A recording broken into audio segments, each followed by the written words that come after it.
We are joined by, in my opinion, one of the biggest characters in movie history. Definitely top horror icon, top bad guy, if you want to say that. Talking about Jason Voorhees himself, CJ Graham. Thanks for calling in, CJ. Hey, TV Joe. Thank you so much for the invitation.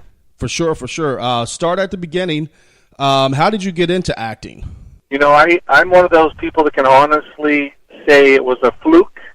You've heard that saying, somebody hands you a business card and says they're going to make you a star. Sure. And you kind of walk away shaking your head. Well, it's kind of true. I was running a nightclub in Glendale, California, right outside Burbank, North Hollywood area. And we had a hypnotist show on a Thursday night, and the hypnotist decided to bring in a production company to do a promo video for him on his show, and they decided to put a sketch in there with Jason.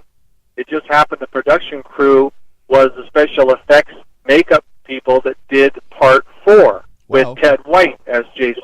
So they said, well, let's do a horror part of it with the hypnotist scaring the subjects, and let's put CJ in the wardrobe. And sincerely, the rest is history. That's unbelievable. So you didn't have to audition? Yeah, I didn't read a lot because I think that would have been against me. But, you know, I did have to go in and meet with the director, the special effects crew, the stunt coordinator, Michael Nomad. And, you know, to be fair, there were a couple of us up for the part. Of course, you had to be able to do all your own stunts. I had never done stunts, but I was 28, 29, healthy. And I didn't get the part initially. They gave it to a stunt man, and I guess he was on set for a couple days. They had the dailies come back. The performance wasn't given the deliverance that they wanted on screen, so I got called back for a third time on a Friday, and Saturday morning they called me and said, you're in. And Monday morning I was on an airplane to Covington, Georgia. That's unbelievable. You hear about that all the time, but it's really unbelievable to hear that story.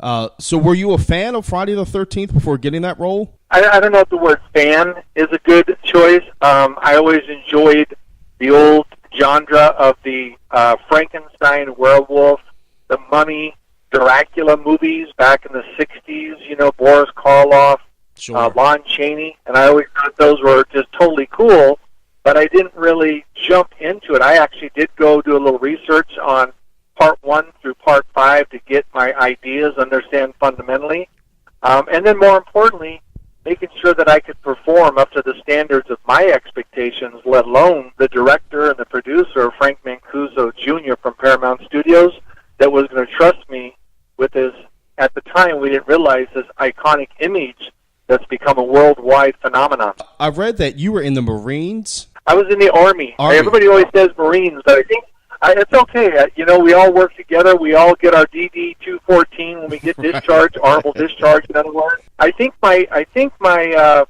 director started that because he knew I was ex-military. Gotcha. And he always used to talk to people that the guy was like a Marine. He took orders and just marched right through. But I did spend time in the United States Army. I was in the infantry, so I was 11 Bravo 20, so I was what they call a grunt. And I did spend 4 years. Okay. Do you think that training helped you during the filming of the movie? Yeah, I do. Joe, I think it not only helped me during the movie, but I also think it helped me through life. Oh, sure. You know, I understand fundamentally teamwork beyond a sporting teamwork or an event teamwork. So I really get it takes a unit to complete a mission, and I've carried that with me, you know, throughout my life. And you say you did all of your own stunts in the movie? Correct. I did all my own stunts. I can actually, and even my good friend Kane Hodder, Jason, part 7, 8, 9, 10, has always been very complimentary because even he as a stuntman, when he found out that I had done those without any formal training, you know, even Kane took his hat off to me and said that's what he calls amazing because, you know, there's a skill set involved, but as important, you got to have a stunt coordinator that's got your back. Again, kind of like being in the military, the person that's got your six, and making sure that this person had my six, which was Michael Nomad, and he did. Now, I read that the final scene that was actually filmed for the movie was the RV crashing, and that was because they could only film it once, and they were pretty nervous, concerned about you during that scene. Tell us your thoughts. Was that just a one shot? Were you in the RV the whole time? No, I didn't have to be in the RV the whole time. And there were there were 3 shots were actually one shot, one take, crashing through the door at the camp counselor kids' cabin. I blasted through the door. They always worry that as you go through, you may step on some of that wood and lose your footing and go down. Gotcha. So thank goodness it was a one shot. And then stepping through the wall, I had to bounce through a wall and a window and step down about 10, 12 inches and then get my footing and grab the girl by the head to squeeze it. Again, if I would have fallen, if I recall correctly, that was a $25,000 shot. They'd have to reset. Oh, wow. You don't want to mess that one up. Yeah, and I was fortunate that I made that in one shoot. And then the mobile home wasn't really me. It was the stunt coordinator that drove it. Gotcha. Because Jason is driving it. You have to remember, Jason just put a nice hunting knife in the head of the boys. Right. So the RV is kind of owned. Jason's just along for the ride, so to speak. And so once they flipped it, because, it cost a lot of money for that mobile home, and once it's gone, it's gone. But it was a one scene, and then what we did is we set it up with the fire outside all the way around the smoke, and then we took the hinges off the door, so it's a real door, and I squatted down inside on a couple boxes and just erected myself forcefully upward with my fist, and the door really did blow off because of my fist and my body hitting it, and then I was able to step out without losing my balance or looking goofy, and I just walked to the end, and I just stood there, and to this day, everybody says it's what they interpret the best physical shot of Jason, just the dominance there. Oh, yeah, that is an epic scene. And actually, in that RV, you had 2 really good kills. You mentioned the driver, but also the girl in the bathroom. I think you had about 18 kills total in the movie. Did you have a particular favorite of yours that you were filming, or just like after you watch it, you thought, yeah, that was pretty cool? I think after you watch it, you think it's cool. I mean, all the kills are somewhat original, grotesque. I mean, you get to take Horshack, you get to pull his heart out, you get to Right. put somebody's head off. It's all the things you want to do sometimes, but you really shouldn't do if you're a good person out there.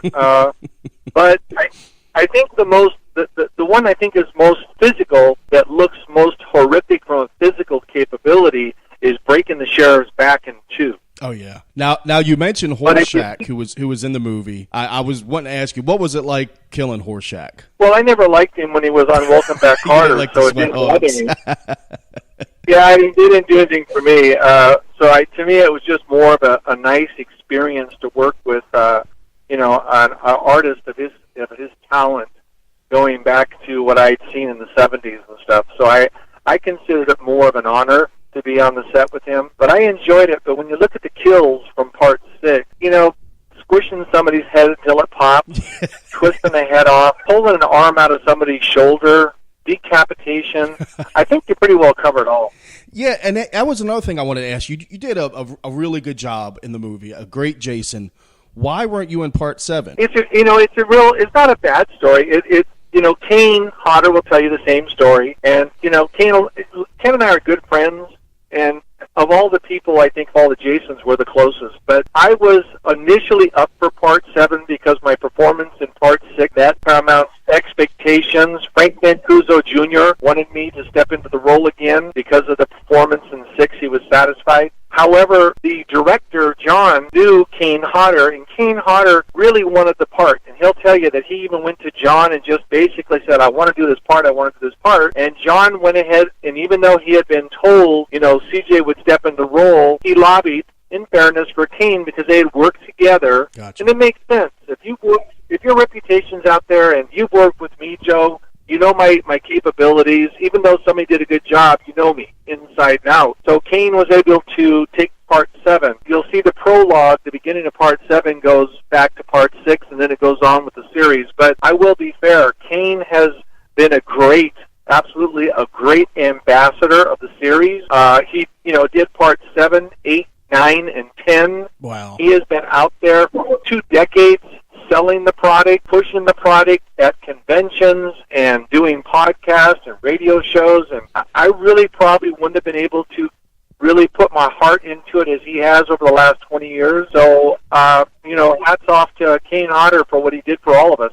Speaking of conventions, you're doing conventions now, which is something I think is really cool. You're doing it in full costume, doing photo ops with the fans. Was that your idea? Was it a promoter's idea? No, it was the fans' idea, to be honest. Gotcha. The interesting part is, I know that Kane had done it once before for Part 7, and it really took a lot of costume and a lot of work to put him into it because it's a one-time shot with that wardrobe he was wearing. However, my fans kept coming to me over the last several years saying, you should do it, you should do it. So what I did is I assembled 5 or 6 guys that are in the special effects wardrobe industry to recreate the legendary Part 6 wardrobe to precision to make sure it was spot on. And in doing so, was able to resurrect the wardrobe so it was basically camera ready and do photo opportunities at the conventions with the fans in full wardrobe. That's awesome. That's a great idea because it's always cool to go to the conventions and meet the actors and get pictures, but to get pictures with the actual character, that's something fans like myself